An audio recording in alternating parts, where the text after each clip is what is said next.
How to permanently delete your Shopify account in 2026.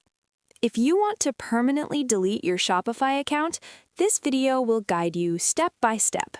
Before we start, remember that deleting your Shopify account will permanently remove your store, products, customer data, and settings. After deletion, you won't be able to recover the store. Now, let's begin.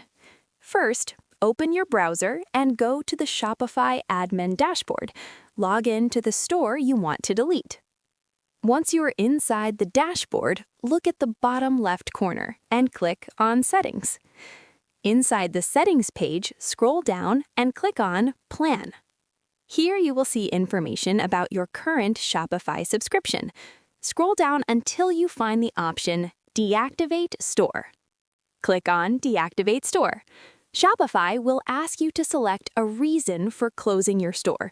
Choose any option that fits your situation and continue.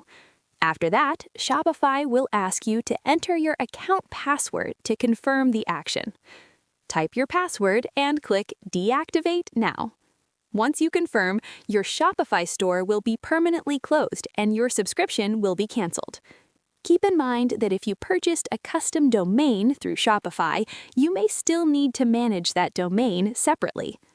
And that's how you permanently delete your Shopify account. If this tutorial helped you, make sure to like the video and subscribe to the channel for more helpful online business tutorials. Thanks for watching.